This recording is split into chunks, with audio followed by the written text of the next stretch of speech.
Assalamualaikum warahmatullahi wabarakatuh. Alhamdulillah wassalatu wassalamu ala Rasulillah wa ala alihi wa sahbihi wa man wala wala haula wala quwwata illa billah.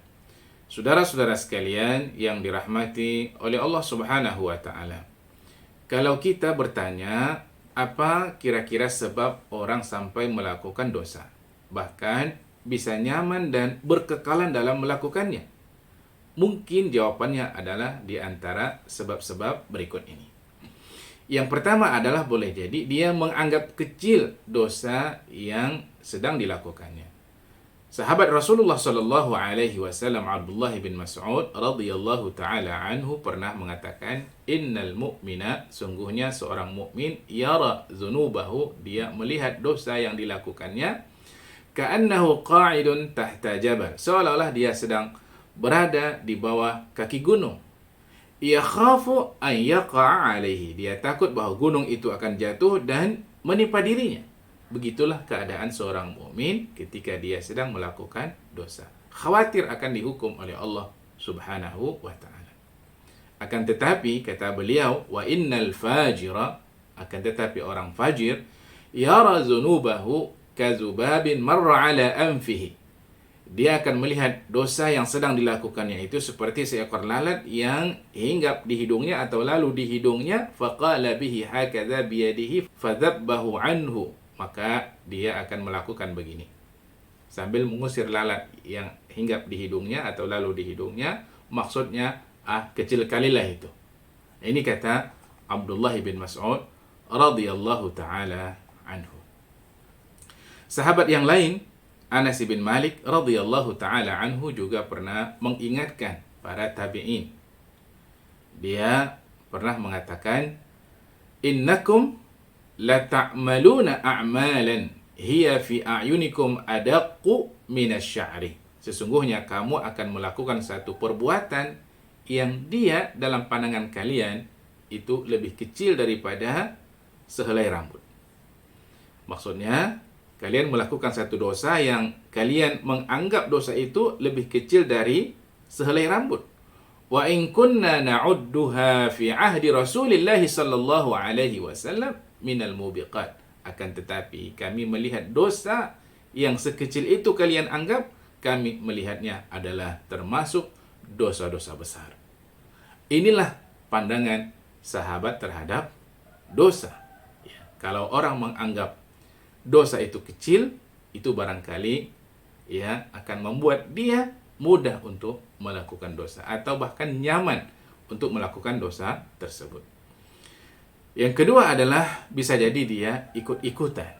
Nah, disebutkan oleh Allah Subhanahu wa taala di dalam surah Al-Baqarah, إِذْ تَبَرَّأَ الَّذِينَ اتُّبِعُوا مِنَ الَّذِينَ اتَّبَعُوا وَرَأَوُا الْعَذَابَ وَتَقَطَّعَتْ بِهِمُ الْأَسْبَابُ, yaitu ketika orang-orang yang diikuti itu berlepas diri dari orang-orang yang mengikutinya dan mereka melihat siksa Allah Subhanahu wa taala, dan ketika itu segala hubungan antara mereka terputus sama sekali.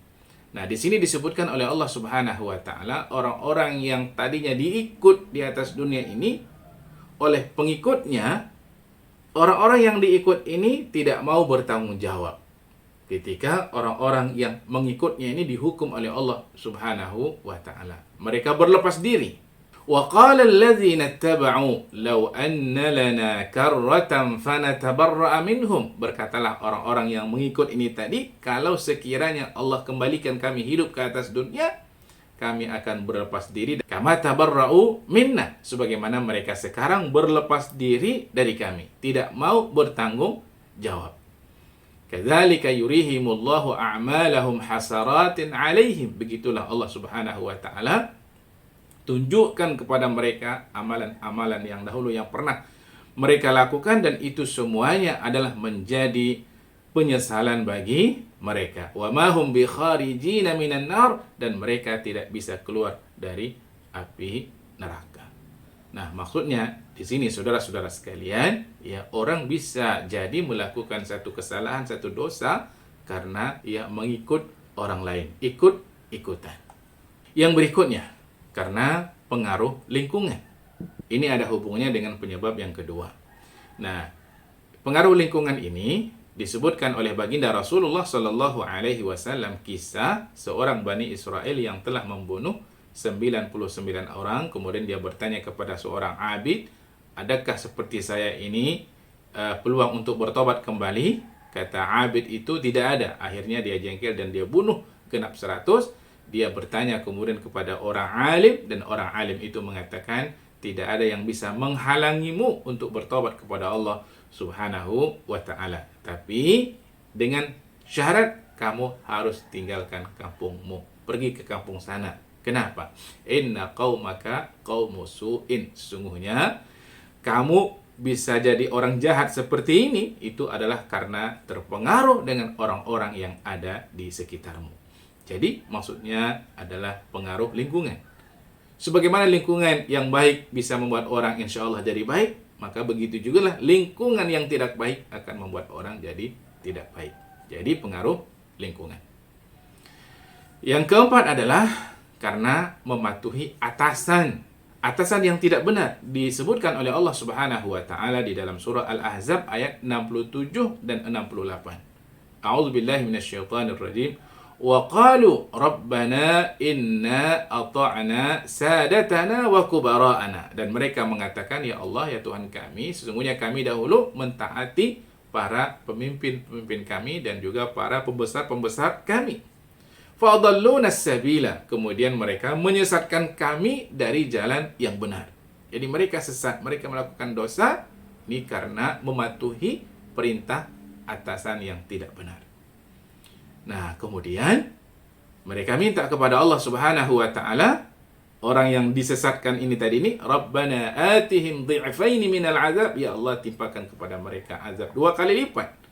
Wal'anhum la'nan kabira, dan bagi laknat mereka semuanya ya dengan laknat yang besar.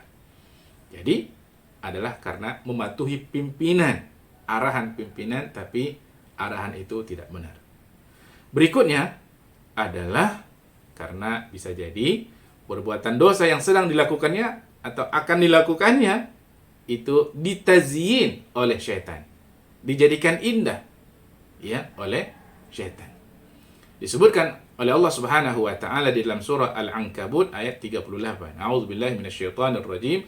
Wa zayyana lahumus syaitanu a'malahum. Dan syaitan itu kemudian menjadikan terasa indah bagi mereka untuk melakukan dosa-dosa tersebut.